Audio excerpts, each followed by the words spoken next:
while somewhat keeping the kayfabe. But we'll talk about that once we start to unpack this promo.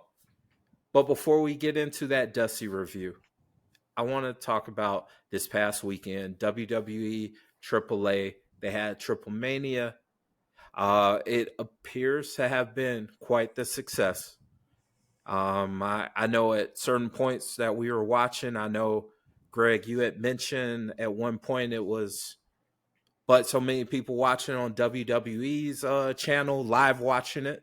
And I was like, dude, AAA has a YouTube also, and they're showing it too, and they're right up there too. So, in terms of people, fan engagement, and all of that stuff, it seemed to be quite the success. It was a fun show, well put together. I know Lee, you said that it was probably one of the most well produced shows from AAA. That it was, as a longtime fan. So let's talk about some of the highlights, or at least who really stood out to you from AAA or this past weekend's AAA show.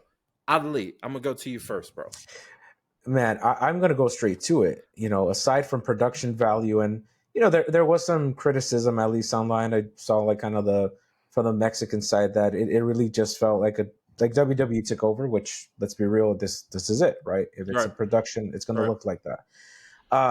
That Bar Doll Battle Royale. I don't think probably since it's just prior to AEW, this is All In.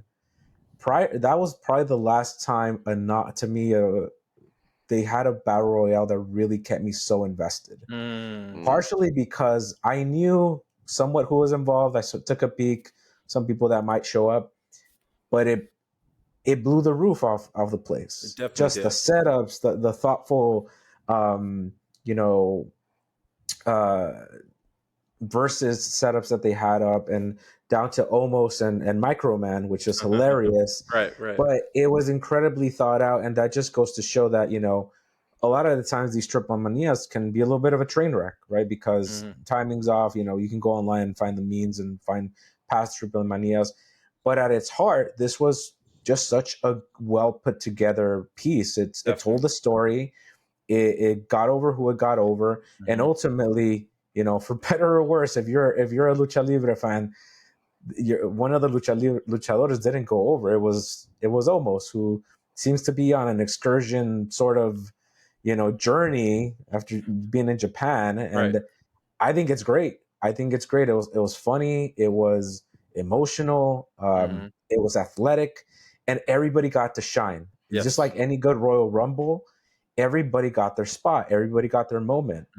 I popped when I saw Cibernetico. I'm like, dude, I've been seeing that dude since the 90s. I'm like, when his knees are all, poor guy, they're busted, but he did. But he got it in. Shine. He got it for sure. And I think that was brilliant, because even if you weren't a fan, even if you're not clued into AAA or Lucha Libre, like, you knew that these guys were a big deal. And how many times here on the pod we go back? It's like, it's about presentation. It doesn't matter who's in the ring. If you are presenting someone as a star and giving them the context, shout out to Corey Graves, hell, even JBL, to be honest. They contextualized everything in a good way. Even JBL as a heel commentator, he would add to it. Conan's going to be Conan, right? He has every right to be. But really putting it over the top and giving you just enough not to make it boring, not to make it, not to overanalyze it or intellectualize it, just enough to make you understand. And I think that was brilliant. Everybody did a good job. And for me, there were other highlights of the night, but as far as just for entertainment, that has to be it. Probably one of my favorite things this year. And I'm glad that you did bring up the commentary table, because the addition of JBL was highly scrutinized with the IWC prior to it happening. And I mean, that's what the IWC does. They see something, they overreact, and JBL was a perfect bridge for Conan and Corey Graves compared to the last show, because all three of us, we watched the last AAA WWE show, and we could see things brewing with those two, but it seemed off. It was like, okay, Corey Graves is throwing up an alley-oop, but Conan's not ready, but he catches it, but he still scores. It was that awkwardness. JBL was bridging all of that. And it was perfect. It was so many times because Conan, what I've noticed about Conan on commentary, he wants to get his stuff in. He wants to get his story in. He wants to get his background. He wants to get his guys over. Those are his guys. That's his roster. He wants to get them over, but sometimes he can be long-winded.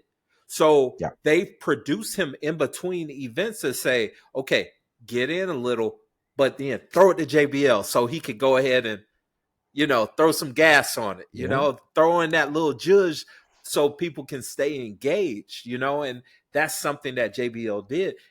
Great points on that. That was an awesome match. It was fun. It was a fun show. I had so many people that weren't fans of Lucha Libre, that weren't watching AAA, say like, yo, this was a fun show. Overall, top to bottom, fun show. That's a perfect advertisement for AAA. And if you want to go on the business end, that's kind of the intended point. If the dirt sheets are true, whereas WWE wants to get this brand a TV deal, they want AAA to hopefully jump into this spot. Like it makes sense. It's perfect. But Greg, I want to know what match or what performer stood out to you from this past weekend? I mean, so I'm not in the AAA universe per se, right? I very loosely watch AAA. I mean, very loose, right? But I did watch this show because I was intrigued to see what was going to happen, and I was the audience they're looking for, right? That person who you're a wrestling fan, but you may not be totally invested in this. But I will say what got me there. One, I would have watched it no matter what. But two, what made me really want to watch it were two people, Dominic and El Grande Americano. Those were the two because I was just curious. I was honestly wanted to see how the crowd would react. I wanted to see how, that would be. I love that match, but my favorite match was actually the first 6-person match. Okay. I was sports entertained thoroughly. Yeah. Throughout that entire thing. It had humor. It had everything AAA Lucha Libre should be. It was like, to me, and we talked about it afterwards, it needs to exist in that little universe. Like Iguana Man, the demon. I mean, all of that, to me, I was dying. And it was hilarious. And what's funny is, yes, we had the IWC, but if I saw different streamers popping up on my TikTok and Instagram, and I didn't see not a one not laughing about it. They were all like, "This is such a fun show. This is so that's awesome. This is so much entertainment." And the thing is, like we were talking about, there's over 200,000 people watching at the time. I just pulled it up. It's about 2.5 million have watched the show on WWE. Right. And another 1.5 million on AAA. Right. And that's just those two. Right. That's not including highlights or anything else. And to me, it was a successful show. But the true highlight of the entire show, 6 matches. We didn't try to cram down 15. Overdo it. We've been to shows at a Lucha here in Atlanta. Oh yeah. Shout out to the homie that may have books that 13 different matches. Right. And we've seen these other shows in the past that have had so many matches. They try to cram so much into it, and I think that's one of the things that's the new WWE mantra. It seems like, and I think it has bled over here that less is more. Yeah. Keep it simple. By the end of that show, I was kind of left like, man, if there's another match, I'd be cool with that. But I wasn't burned out. And the other thing that I paid attention to, so my son, as you know, is a casual fan, very casual. Like Iguana Man sucked him in, and he's on his phone, like he's not looking. He looked, he's like, wait, what? Omos and Microman sucked him in. He was like, oh my God, that was hilarious. Like it's true laugh out loud moments. For sure. And to me, the show was such a success And I love the fact that while there's some criticism, you brought the WWE guys in, but they were over. Right. And Every that single crowd one could of have them. crapped on them. That crowd truly could have Yep. crapped on them, and they did Yep. not. Dominic, they didn't know what to do. When AJ came out, it was like, I love AJ's here, but they wanted Dominic to win so bad. Right. Definitely. And it was Definitely. like, man, this is so good. It was Yeah. I just enjoyed the show top to bottom. Yeah. Definitely. I enjoyed the entire show, but I'm gonna keep it real, guys. El Grande Americano. That Chef, entrance, bro. chef's kiss. Chad Gable, shout out to you. But my brother in Christ, I gotta be real with you, man. That gimmick's gone.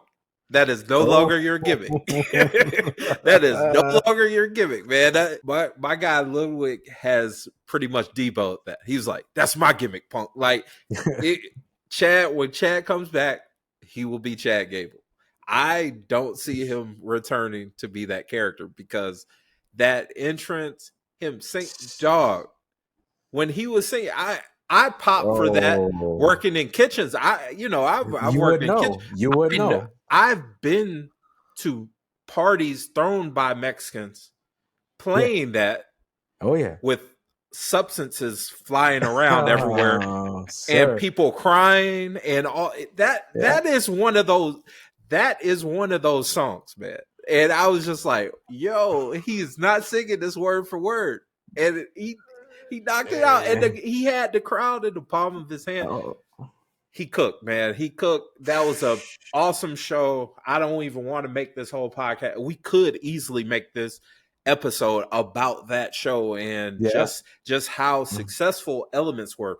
It was elements of action, comedy, all of that stuff. It was a perfectly well-rounded show, perfect advertisement for any of these networks looking to add some kind of wrestling to there. So, And I gotta say this one other thing about this that I love about what they're doing. It's creating a territory system where Omos can go there. Yes. Yeah. A Natty can go there, reinvent herself, and they don't have to come back. Like Natty doesn't have to come back even with this thing. Like she can just go there and exist, in that area.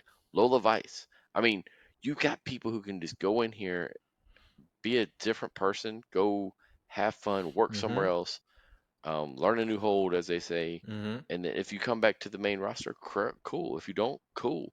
But you have a spot. Yeah. And with the type of roster they have now, it's so deep. Yeah. I mean, it's almost so unfair. Deep. It's honestly almost unfair. It's the deepest roster of all time. Yeah. And now you're taking some of these guys from AAA who've gotten crazy over and sprinkling them in too. Yep. And I'm like, man, what you're doing right now, the true universe you're creating, right? Unbelievable. And unbelievable. And it keeps it fresh. Right.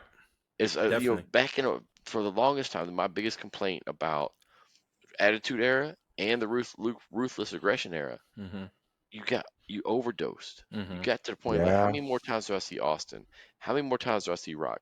Oh, Cena's on my TV again. Oh, here's Orton again. Here's Edge again. You could literally have guys not show up for 3 or 4 weeks, and you'd be like, I kind of miss them, but now I'm not missing the star power. You know what I mean? Because you have so much true superstar power on this roster right now.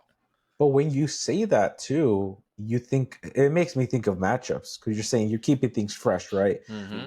Otis and Pimpinella, dude, that was a moment. Like that was fun. I got spoiled that she was gonna be there or anything, but it was great. It was like you didn't need a lot, this is it. This is a character. This is Otis. Let's go. And in a couple seconds, and it works. And the crowd favorite, Pimpinella forever has been a crowd favorite. And those are the kind of crossover things that I'm like, if they can incubate it, like Greg said, if they can bring over folks and give them that extended run, whether it's an Omos or like a legend like Natty, man, what more could you ask for, right? And then if you get on TV, what better? Which that seems to be the play here. It's like, if you're gonna spread the rest of WWE across 5 programs or 5 Right. apps, like why not throw another one here? That's a I fact. mean, think about the ending of that show. The fact that you could take Dominic and AJ's feud and just have it exist in AAA, Yeah, as opposed to having it sprinkled in and say, "Oh, I cost you this match. Now I cost you this title at AAA." Right. And that feud is now AAA, and people will lose their crap Yep. that AJ and Dominic wrestle there and not on Raw, Exactly. not on a PLE. And, I mean, to me, it's just that, and then vice versa, right? You could take um Iguana and throw him over on a Which they PLE. have, which Yeah, yeah, they're doing that. yes, He's yeah. consistent. I mean, they're throwing him randomly on SmackDowns, and He he's is, getting yeah, over with the crowd. right. he is And fully a yeah, WWE no, superstar. yeah, It's amazing, and I yeah. love it. I love the fact that people are embracing it, and I Uh-huh. think it is finally the right time. This would not have worked 5 years ago or Nope, 10 years ago, No, nope, but not at not at now, all. all. because of the mainstream attention, and I'll be straight up. I think because of how they're treating what we've referred to, or I've definitely referred to as the new kayfabe, Mm, with being very transparent of, hey, we are entertainment, we are this, we are that, Hmm. mm-hmm, and these new characters coming in, people embracing it. Like, man, Hmm. yo, you got to check out this Mr. Iguana. He's hilarious. mm-hmm. I mean, that type of It's thing is getting just over with casuals. Like I'm yes. having Yeah, people who are former fans, lapsed wrestling fans, sending me messages on Instagram, sending me messages on Facebook Messengers, like, "Yo, have you seen this? This is ridiculous, right?" And I'm like, "Dude, you got to watch it. It's funny." Da da da. Like it's the perfect opportunity for AAA to have like a TV contract. Hmm. Like they're setting them up perfectly.